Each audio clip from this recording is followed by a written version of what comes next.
Minu taustal on Taabori mägi. Mägi, mis on 588 meetrit kõrge ja asetseb Iisraeli tasandlikus serval. See mägi on oma isoleeritud asendi tõttu selline nagu üksik unt keset seda orgu ja tõuseb esile majesteetliku kuplina. Sellel mäel on toimunud üsna mitmed piiblisündmused, mida me lähemegi just sinna mäe otsa praegu autoga muidugi vaatama ja teile neid edastama. Sündmused ka, kus Jeesus jättis oma jalajäljed.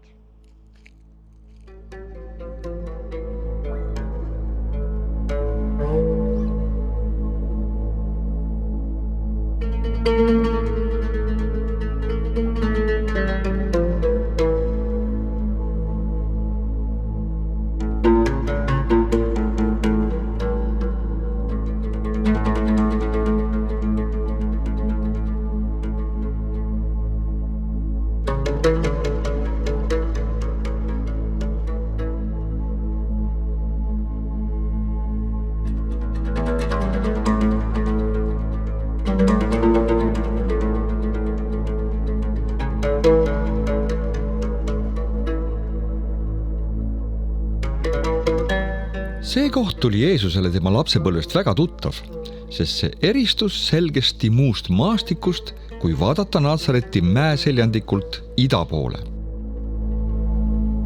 Tõenäoliselt imetles Jeesus seda munakujulist mäge ka oma lapsepõlvest sageli ja unistas võib-olla ka selle otsa ronimisest.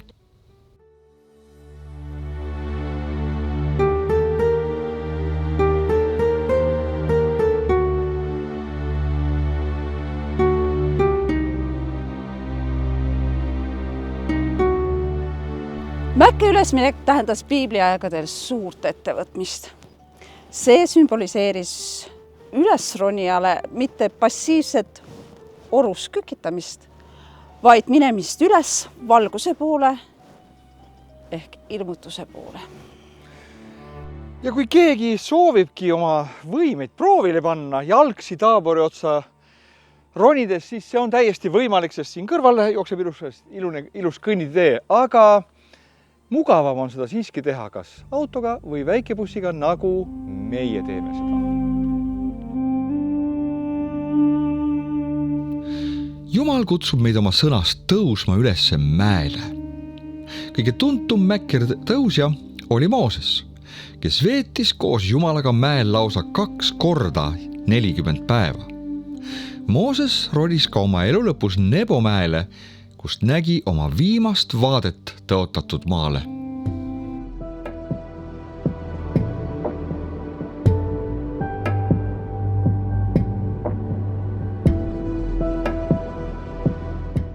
See tee, mis viib üles, on sedavõrd käänuline, et suured turistibussid siia ei pääse. Seepärast on peduiinid teinud sellest businessi, et tuua suured grupid ülesse siia oma väikebussidega. Siiski on kõrguse kartjatele isegi autoga mäkke tõus suur väljakutse, sest käänulist serpentiini mööda üles tõustes avaneb iga kurviga järjest kõrgem vaade kuristikku, mis loob illusiooni justkui sõidaks sa auto 2 rattaga kuristiku kohal õhus. Oleme siis jõudnud Taabori muutmise mäe tippu ja liigume sinna poole, kus on meil üks väga oluline kirik, mis sümboliseerib ja ilmestab neid sündmuseid, mis on Uues Testamendis siin juhtunud. Ja lähme räägime sellest juba seal kiriku ees.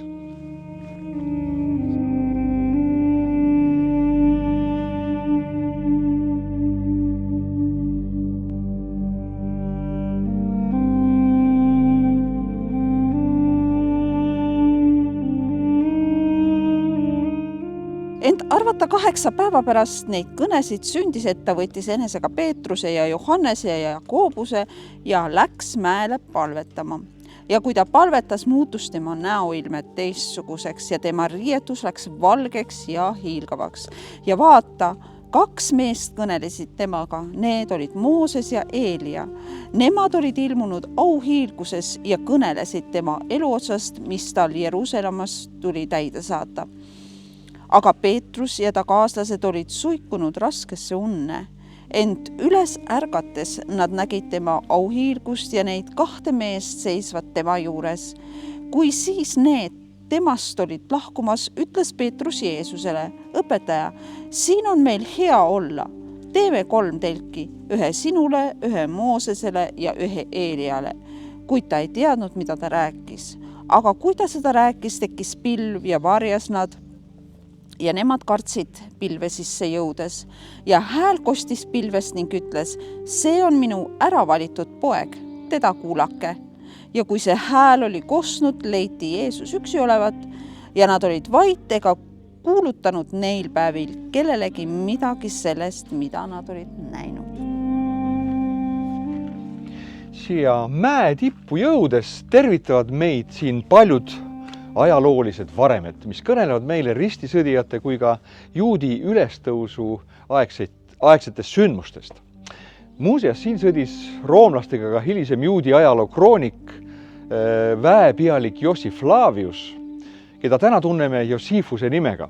Tema ehitas selle mäe ümber roomlaste vastu kaitseks tugevad kaitsemüürid, kuid sellest siiski ei piisanud, et viimaseid tagasi tõrjuda. See silmatorkav kõrgendik oli pühapaik juba Sebuloni ja Issakari suguharudele, kellede hõimu piiriks oli Taabor. Siin võitles kohtumõistjate päevil Baarak kaanlaste kuninga Jaabini vastu ja võitis tema väed ning põletas tulega paleed, purustades ebajumalat Haasori linnas. Kirikute ehitamine ajalugu aga läheb siin tagasi aastasse 570, kui tundmatu palverändur Piacenza täheldas oma reisikirjades, et nägi siin 3 basiilikat. Vahepeal ehitasid ristisõdijad siia kloostreid ja müüre, mille Al-Malik, islami kaliif, vallutas ja purustas.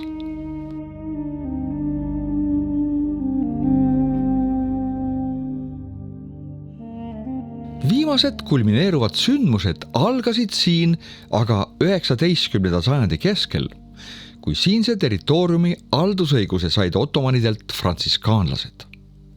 Kirik, milles siluett kujundab Taabori horisonti, on meile tuttava arhitekt munga Antonio Baraluzzi meistriteos, kuid mille algse kavandi sai ta ristisõdijate ehitatud basiilika järele. Kirik valmis siia 1924. aastal. Juba eemalt neid võlve vaadates võime aimata kiriku temaatikat, mida need 3 võlvi meile sümboliseerivad. Niisiis, mida tähendavad need 3 võlvi, mida me näeme seal kiriku ülemises otsas? Ilmselt mõistab igaüks kohe, et see keskmine suurem, see peaks sümboliseerima Jeesust, paremal ja vasakul pooles need väiksemal, aga Moosest ja Eeliat, kes temaga siin kõnelesid. Kirik on aga väga eriskummalise disainiga. Ta ei ole ei gootistiilis, teravnukseid kaari ei ole tal ega kõrgeid torne, pigem sünagogi arhitektuuri kui kirikut meenutav hoone. Väga eriline.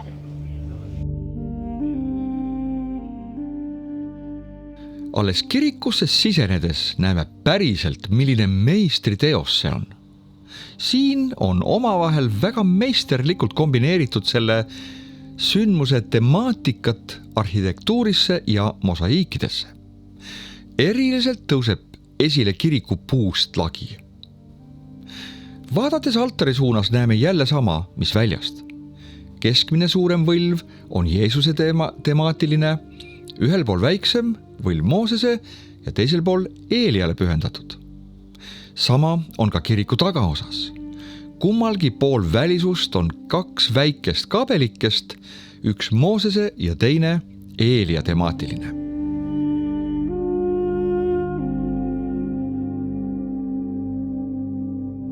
Aga laseme siin mäel veidi vabaks oma kujutlusvõime ja visualiseerime endale seda tseeni, mis evangeeliumite kohaselt on siin toimunud.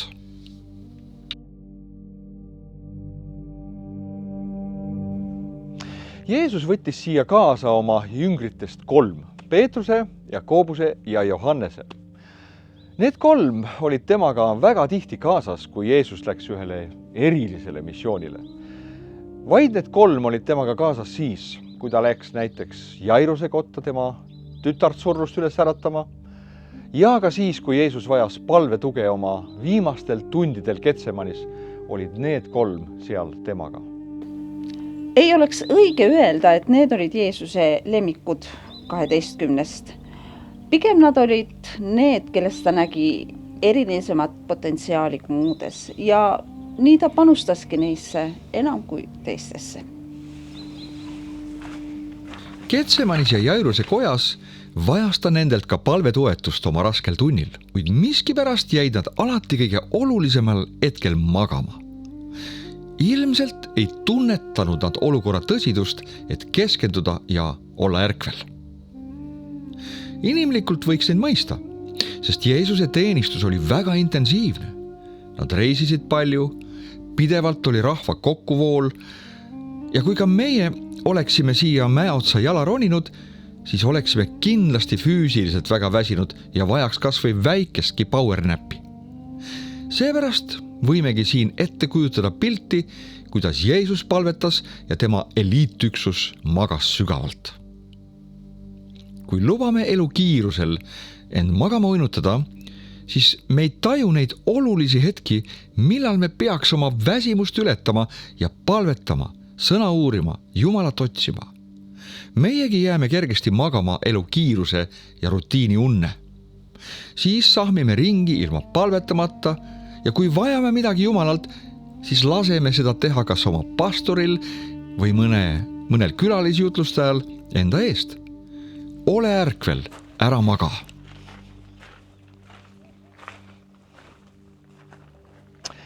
Nende šokk oli aga suur, kui nad ärkasid. Jeesusel oli vahepeal tulnud külla 2 taevalist isikut, Mooses ja Eelia. Ja nad vestlesid temaga seal, jüngrid kuulsid pealt, et teemaks oli Jeesuse peatne surm ja lunastustöö, mida ta pidi Jeruusalemmas toime saatma. Ja mis oli kõige šokeerivam? Nad kõik 3 olid kirgastatud olekus. Nende riided ja olemus hiilgas Jumala silmi pimestavat au, mida jüngrid kunagi varem näinud ei olnud.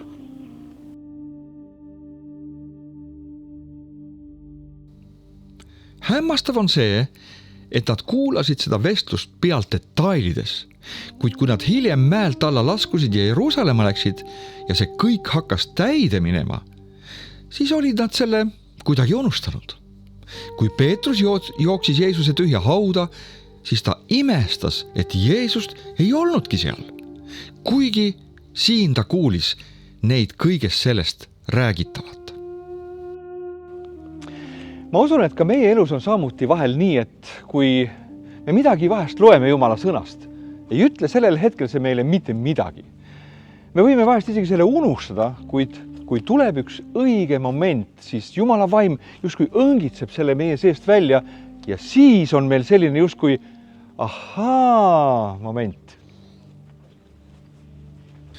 Mõningaid asju ei ole me lihtsalt võimelised kohe mõistma, kuid siis, kui oleme valmis, on meil kõik selge. Need 3 olid sellised jüngrid, kes panid siin kuuldu ja nähtu oma südamesse.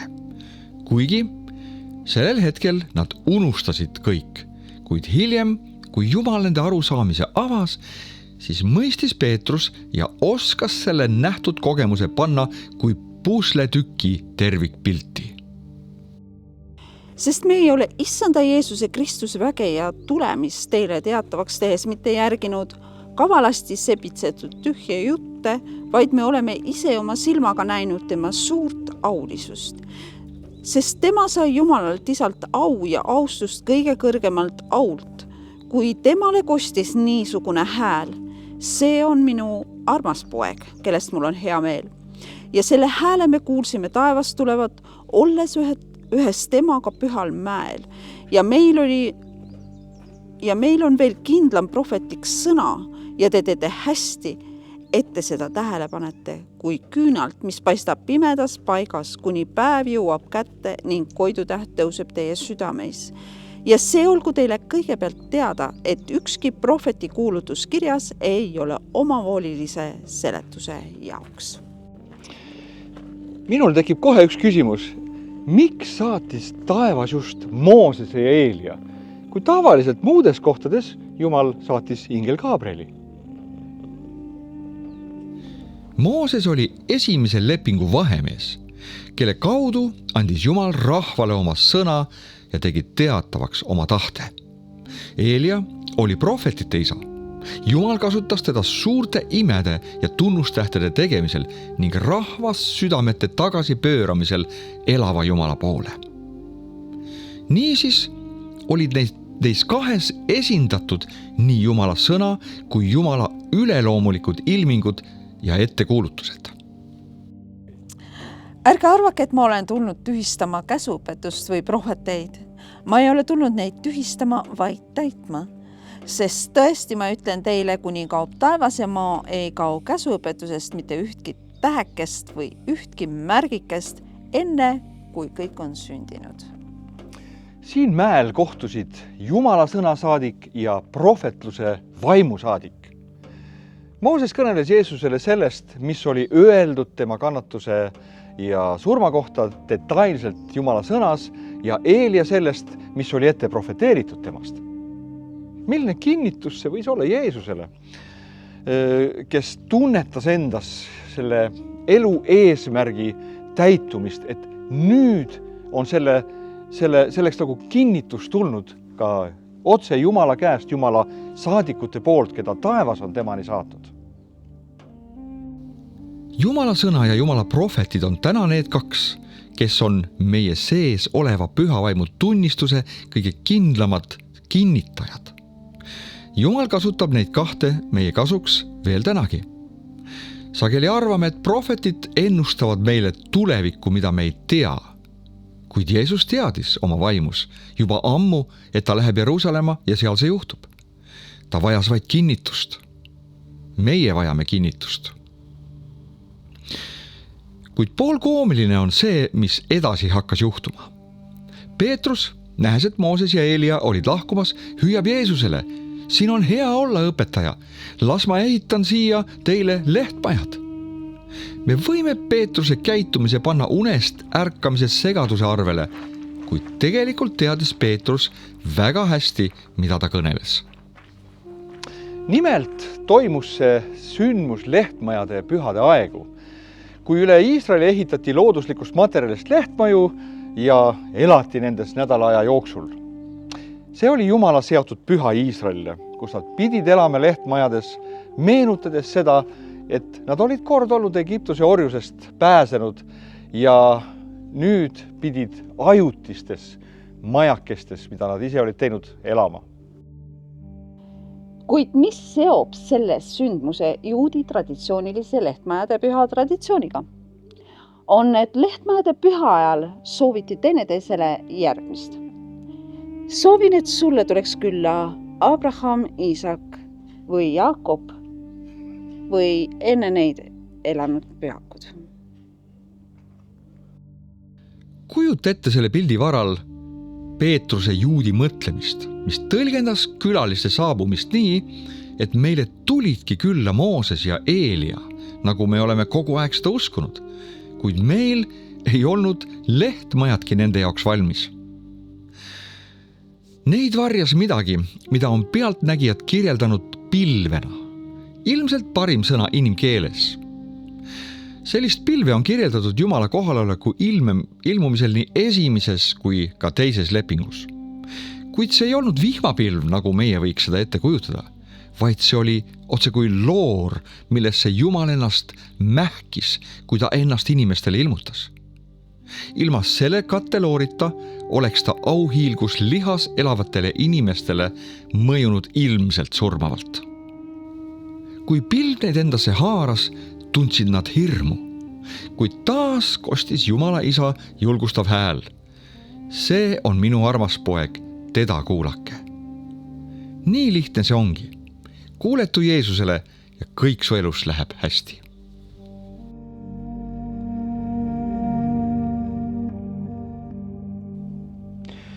kui pilv lõpuks hajus, olid sõna ja prohvetid kadunud. Oli taas järgi jäänud vaid Jeesus, kes nägi välja täpselt samamoodi nagu nemad ise. See ongi meie elus nii, et kui aulised kogemused meie elus lakkavad, siis jääb järgi vaid Jeesus.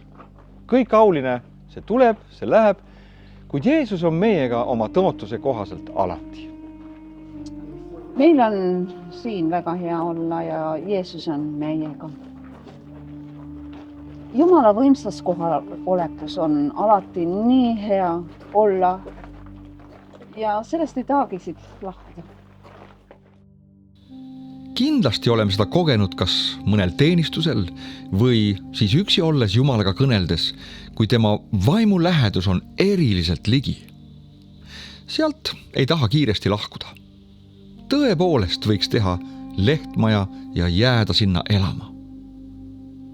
Kuid tõsiasi on see, et me peame oma elust tulema välja nendest aulistest kogemustest ja astuma mäelt alla, kus neid ootas ees isa oma seestunud pojaga ja võimetud 9 jüngrit, kes ei suutnud olukorraga toime tulla.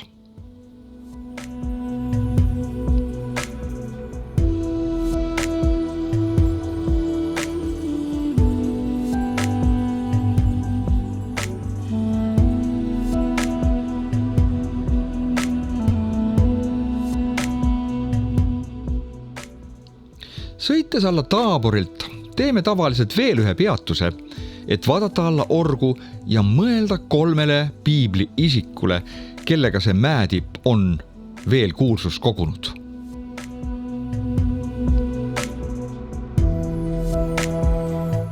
Kui vaatame siit otse lääne poole mööda Iisraeli orgu, siis me näeme seda peaaegu täies pikkuses selge ilmaga, peaaegu nagu täna. Kohtumõistate päevil, kui kaanalased rõhusid Iisraeli, kutsus naisprohvet Debora Barakit koguma 10 000 meest ja ronima nendega ülesse, vot just siia samasse Taabori mäe otsa. Nii räägib Kohtumõistate raamatus. Siin nad istusid ja ootasid edasisi Jumala instruktsioone. Kaananlastel oli aga 900 raudsõjavankrit, kelle pealik oli Siisera. Sõjavankrid olid sellisel tasandikul, nagu on Iisraeli org võrreldes tänapäeva tankidega jalaväe vastu. Kuid äkki sekkus sellesse olukorda Jumal. Ta andis prohvet Deborale sõnumi, ütles, minge alla orgu ja võidelge siin kaananlaste vastu tasasel maal.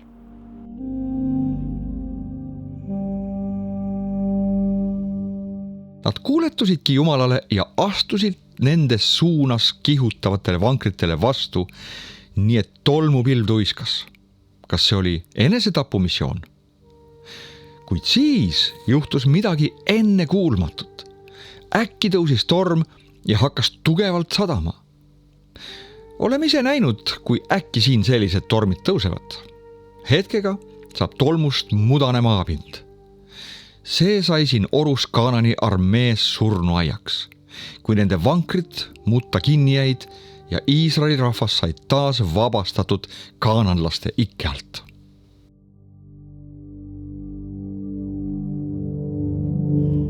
Kuid siit alla orgu vaadates näeme üht tänast Araabia küla, mille nimi on araabiapäraselt Taburia.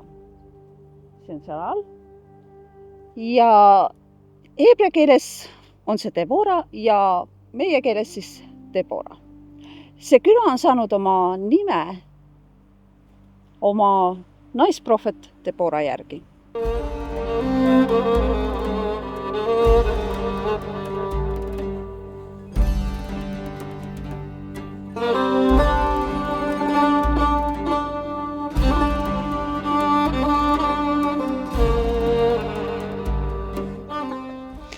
Aga ma mainisin ka 3. isikut.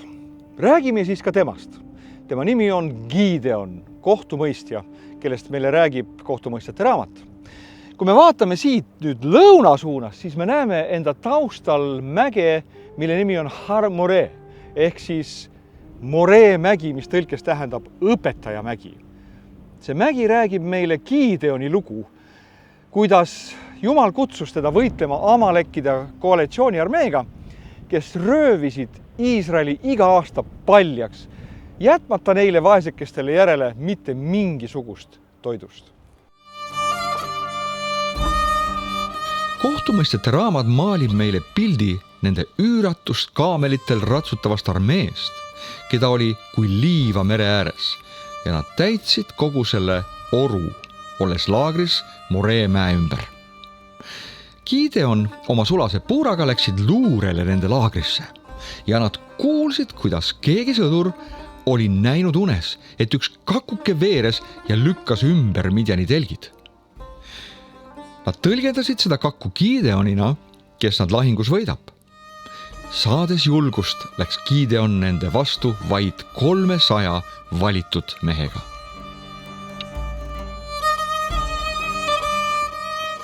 See aga oli erinevatest rahvustest koosnev koalitsiooniarmee, ei olnud ta väga ühtne. Jumal tekitas nende keskel sellise segaduse ja kui Gideon oma tõrvikutega 300 mehest koosneva armeega välja astus, valdas neid selline kaos, segadus ja nad lihtsalt nottisid üksteist maha.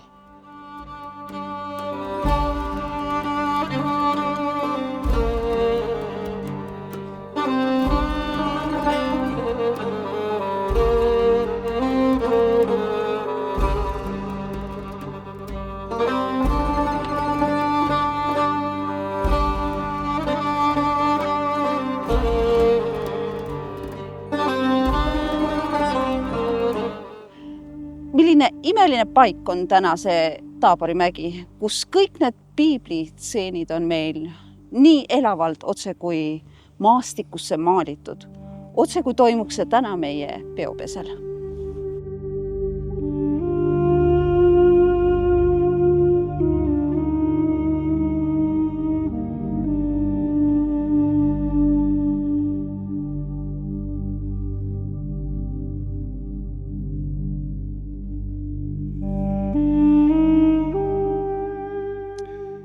Tuleme meiegi alla sellelt auliselt mäelt ja laskume oma argielu orgu, kus meid ootavad elu väljakutsed, võib-olla ka maksmata arved, lahendust vajavad olukorrad, kuid meie kogemused Jumalaga sellistel muutmiste mägedel kannavad meid läbi igast raskustest. Ja jumalikud kohtumised jäävad meie ellu mõjutateks kogu meie ülejäänud eluks.